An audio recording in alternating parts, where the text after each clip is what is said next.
My pregnant girlfriend threw a vase at my head and screamed, "Hormones."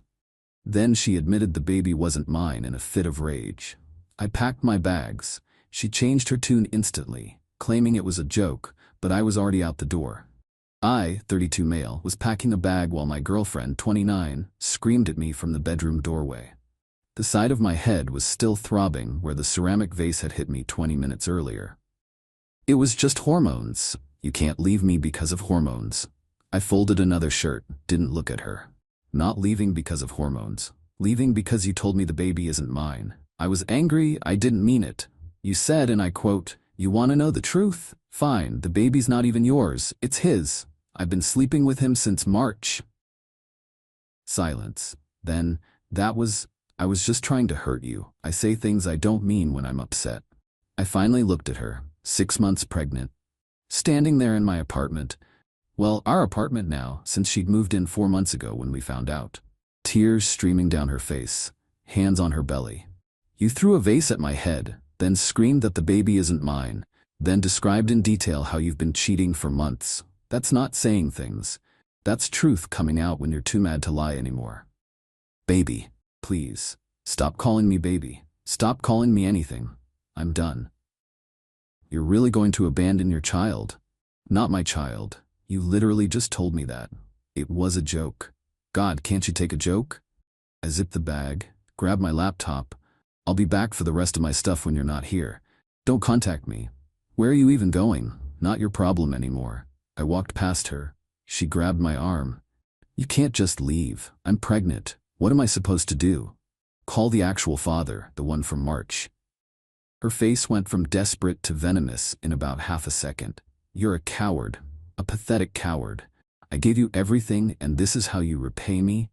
I pulled my arm free. "You gave me lies and someone else's kid. We're done." Walked out. She was screaming behind me, but I didn't catch all of it. Something about ruining her life, about me being heartless, about hormones again. Drove to my buddy's place. He took one look at my face and handed me a beer. "She actually threw something at you." "Vase. Missed mostly. Clipped my ear? And the baby?" "Not mine." She admitted it mid-fight, then tried to say she was joking when she realized I was leaving. Holy shit. Yeah. Stayed on his couch that night. Blocked her number around 2 a.m. after the 50th text. They ranged from, "I'm sorry baby, please come home," to, "You're going to regret this," to, "The baby is definitely yours, I was lying about lying." Too late for that. Update 1. 1 week later. The harassment got creative real fast. First, she showed up at my work. Security called me down to the lobby where she was making a scene. "He abandoned me. I'm 6 months pregnant, and he just left." Security guard looked at me. I looked at him. "She's my ex. We broke up. I'd appreciate if she wasn't allowed in the building." "Sir, she says you're the father. She also says the baby isn't mine depending on which day you ask her. I'd still like her removed from the building." My girlfriend started crying. "How can you be so cruel? I made one mistake and you're throwing away our family. One mistake that lasted since March. That's not one mistake, that's 4 months of lying." Security escorted her out. She was screaming about abandonment and deadbeat dads and hormones. Again with the hormones. My boss called me in that afternoon. "Want to explain what happened in the lobby?" I gave him the short version. Vase, confession, me leaving, her showing up here. He winced. "That's rough. Look, I can't ban her from a public building, but if she becomes a problem, I'll handle it legally if needed." "Good. And hey, might want to get a paternity test. Cover yourself." Smart advice. Called a lawyer that evening. Guy specialized in family law. "So she admitted the child isn't yours?" "Yes." Then said she was joking. Then said she lied about lying. At this point I have no idea what's true. "Do you want to be involved if the child is yours?" Good question. Thought about it. Honestly, after the vase and the lying, no. But I'll pay support if legally required. I'm not trying to dodge responsibility, just trying to dodge crazy. "Fair enough. Here's what we do. Demand a paternity test. If it's not yours, you're clear. If it is, we establish a custody arrangement that limits your contact with the mother." Can we do that? Given her behavior, assault, harassment at your workplace? Yeah, we can argue for supervised exchanges minimum. Cost me $3,000 retainer. Worth every penny. He sent a letter to my ex the next day. Formal demand for paternity testing once the baby was born.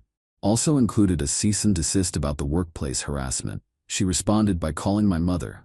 My mom called me, confused. Your girlfriend says you abandoned her and the baby? Ex-girlfriend, and she told me the baby isn't mine before I left. She says that was a joke?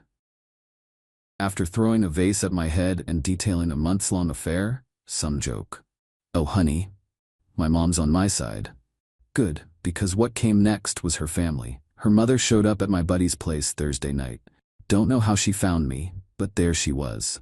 You need to come home. My daughter is hysterical. Not my home anymore, and your daughter assaulted me. She was emotional. You can't hold that against a pregnant woman. I can hold assault against anyone, pregnant or not. The stress of you leaving could harm the baby. The stress of her cheating harmed our relationship. Call the real father. There is no other man. She made that up because you were arguing. I showed her the text from a month ago. My ex had left her phone on the counter, went to shower. Notification popped up. Can't wait to see you tonight with a heart emoji. From a saved contact labeled J. I'd taken a photo of my phone showing her phone screen, with the date stamp. Her mother's face went white. That could be anyone.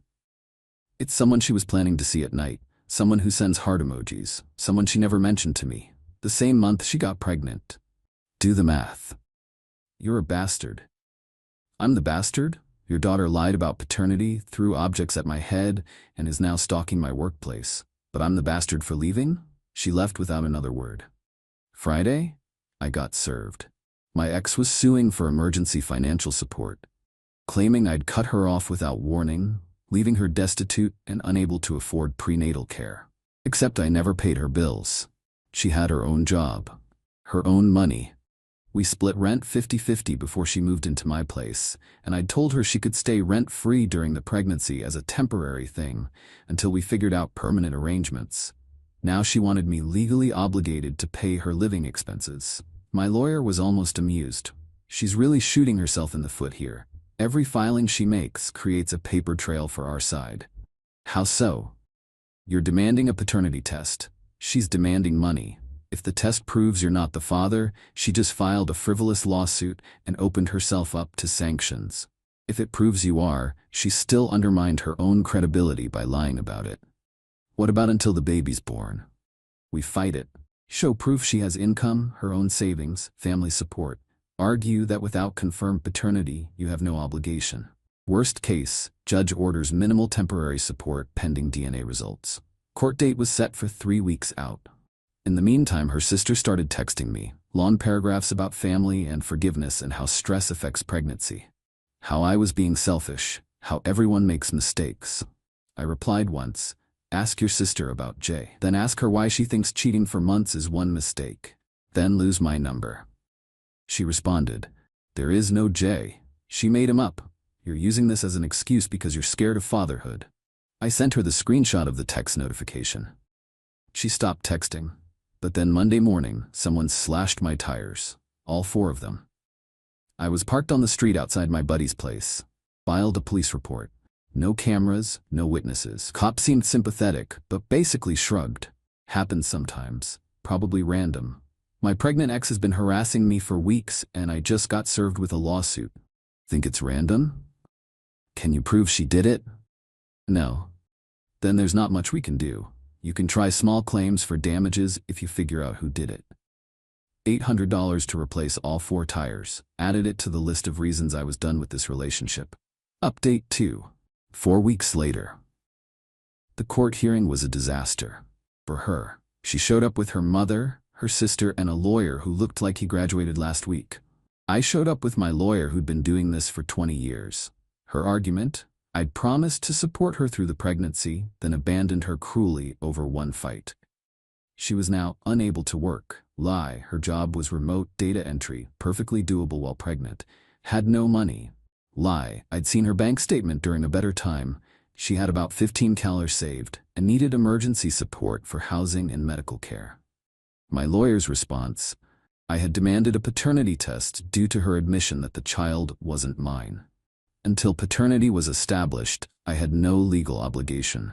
Furthermore, her one fight involved assault, showed photos of my head where the vase hit, detailed confession of infidelity, provided timeline, and subsequent harassment, workplace incident, family contacts/tires. The judge looked tired. "Ma'am, did you tell the defendant the child wasn't his?" I was upset. I didn't mean it. "But you said it?" "Yes, but..." "And you threw an object at him." Her lawyer jumped in. "Your Honor, my client was experiencing emotional distress due to pregnancy hormones." Pregnancy doesn't excuse assault or fraud. "Sir," she turned to me, "are you refusing all support?" "No, Your Honor. I'm demanding paternity testing. If the child is mine, I'll fulfill all legal obligations. If it's not, I shouldn't be obligated to support fraud." That's reasonable. Motion for emergency support is denied, pending paternity testing. Test will be ordered within 1 week of birth. Next. Outside the courthouse, my ex lost it. Started screaming about how I destroyed her life, how I was killing my baby by creating stress, how she hoped I was happy. Her mother had to physically pull her away while her sister threw dirty looks. My lawyer patted my shoulder. "You did good, stay the course." I went back to my buddy's place. Started apartment hunting. Couldn't crash on his couch forever. Found a decent 1-bedroom. Cost more than my old place, but worth it for the fresh start. Lease started in 2 weeks. Meanwhile, my ex tried a different approach, mutual friends. Started getting calls. "Hey man, heard about you and her. Pretty harsh to leave a pregnant woman." "Did she mention the cheating?" "She says that was a lie to hurt you during a fight." "Did she mention the vase?" "She says that was an accident." Accident implies unintentional. "She threw it at my head on purpose. How's that an accident?" Usually got silence after that. Lost a few friends who'd always been closer to her anyway. The ones who knew me well stuck around. One friend knew us both equally, called with a different angle. "Look, I'm not taking sides, but what if the baby is yours and you miss everything because of pride?" "It's not pride, it's self-preservation. She assaulted me, admitted to cheating, then tried to gaslight me into thinking I imagined it. Even if the baby's mine, I can't be with someone like that." "But the baby..." "If it's mine, I'll pay support, maybe supervised visitation, but I'm not going back to someone who throws things and lies." "That's fair," he admitted. "Just wanted to make sure you'd thought it through." I had. Every night on that couch, I'd thought it through. And every morning, I woke up relieved to be away from her. 6 weeks after I left, she went into labor. 3 weeks early. Got a text from her sister. "Baby's here. Girl, 5 pounds 3 ounces, you should be here." I wasn't. Texted my lawyer instead. "Baby's born, get the paternity test ordered." Took 2 more weeks for everything to process. Hospital, court order, my sample, baby sample. Waiting for results was the longest 2 weeks of my life. During that time, my ex tried twice more to contact me. Once through a new number I hadn't blocked. "Your daughter needs her father." I didn't respond. Not playing that game until paternity was confirmed. Second time, she showed up at my new apartment. Don't know how she got my address. Showed up with the baby, crying on my doorstep. "Just meet her, please. She looks just like you." I looked at the baby through the crack in the door. Kept the chain on. Newborn, tiny, wrapped in pink. Could have looked like anyone at that age. "Test results aren't back yet." "I know she's yours. A mother knows. You also knew the baby wasn't mine back in April, so forgive me for not trusting your maternal instincts." That was different. I was angry. "Results in a few days, we'll go from there." "You're really going to reject your own child because you're mad at me?" "I'm gonna wait for scientific proof before committing my life to a child that might not be mine." That's called being responsible. Closed the door. She stayed outside for an hour, finally left, didn't come back. Results came back on a Thursday. My lawyer called. "Got the results? You sitting down?" "Yeah." "Not yours, 0% probability of paternity." I felt relief. Overwhelming relief. Followed immediately by anger. She'd put me through 2 months of hell over a baby that wasn't even mine. What now? Now you're free. No legal obligation whatsoever. I'd recommend one more cease and desist to prevent further contact. If she continues harassing you, we pursue a restraining order. Do it. He sent the letter same day. Included the paternity test results. Stated clearly that I had no legal or financial obligation to my ex or her child. Demanded she cease all contact or face legal consequences. Her response was a text from yet another new number. "You're really going to abandon us over a piece of paper?" I forwarded it to my lawyer without responding. Final update. 2 months later, the harassment stopped after the restraining order got filed. Turns out a court order carries more weight than moral arguments. Took 6 weeks, but I got it. She'd violated the cease and desist 4 times, showed up at my apartment twice more, called my work again, and somehow got my new number to text me another 12 times. Judge granted a year-long restraining order. 500 feet minimum. But the real consequence came when the biological father found out. Turns out Jay was her coworker. They'd been hooking up since March like she'd said, but she'd never told him she was pregnant. He found out when she filed for child support against him. My lawyer had included his name in court documents based on evidence we'd gathered. He got served, showed up at my door a week after that. Different kind of conversation. "You the ex-boyfriend?" "Yeah." "She tell you about me?" "Only after throwing a vase at my head." He winced. "Sounds about right." She got intense. That's one word for it. "Look, I'm not here to cause trouble. Just wanted to know, she tried to pass the kid off as yours?" "For 6 months. Until I left, she insisted I was the father." "Did she ever mention me at all? Before the fight?"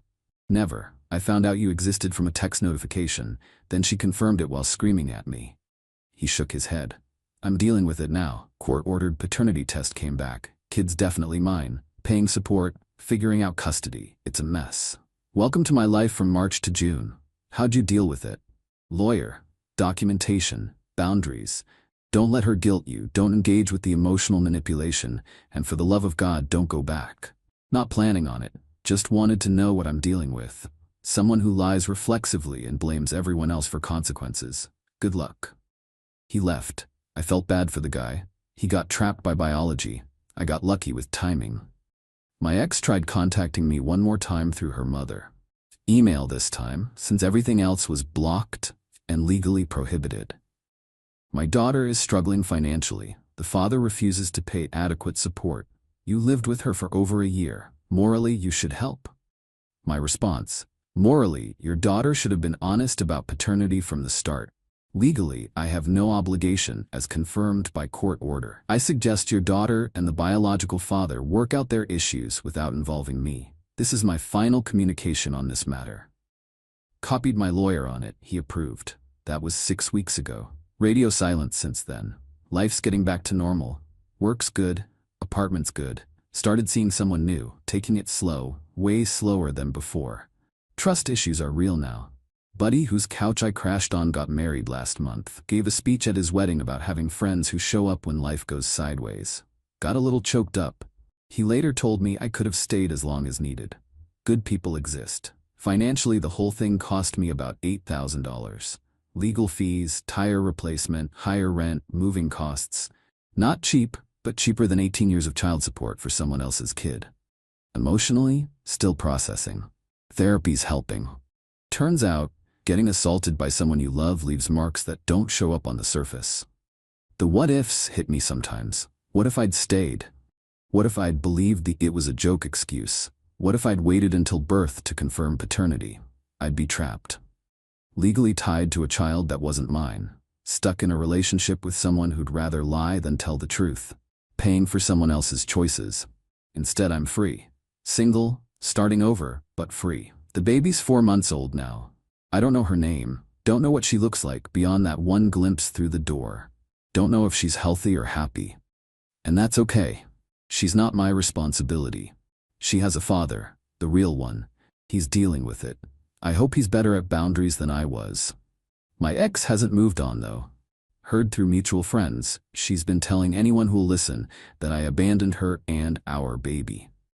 Still lying about paternity. Still playing victim. People who know the truth don't buy it. People who don't, their opinions don't matter. Learned some hard lessons through this. Red flags I ignored early in the relationship. Moments where her temper showed and I wrote it off. Times she lied about small things that should have been warnings. Won't make those mistakes again. Someone asked me recently if I regret how I handled it. If I should have been more understanding about the hormones, more forgiving about the vase, more patient about the paternity confusion. No, she threw an object at my head, admitted to months of cheating, tried to trap me with another man's child, then spent months harassing me when I wouldn't play along. I protected myself, set boundaries, required proof, followed through when proof showed I was right. That's not cruel, that's survival. The vase missed mostly, just clipped my ear. Still have a small scar, reminder to trust actions over words. To believe people when they accidentally tell you the truth during anger. To know when to walk away, even when someone's crying and pregnant and calling you heartless. Because sometimes being heartless means having enough heart left to protect yourself. She wanted me back when she needed someone to play daddy to another man's kid. Not because she loved me, because she needed someone to fill a role. And I was done playing roles in someone else's story. Living my own story now, it's quieter, simpler, honest, no vases flying, no lies about paternity, no drama at work, just me, my apartment, my job, and a future that doesn't include someone else's betrayal. Best decision I ever made was packing that bag while she screamed. Best thing I ever did was keep walking when she said it was a joke, because staying would have been the real joke. And I wasn't laughing anymore.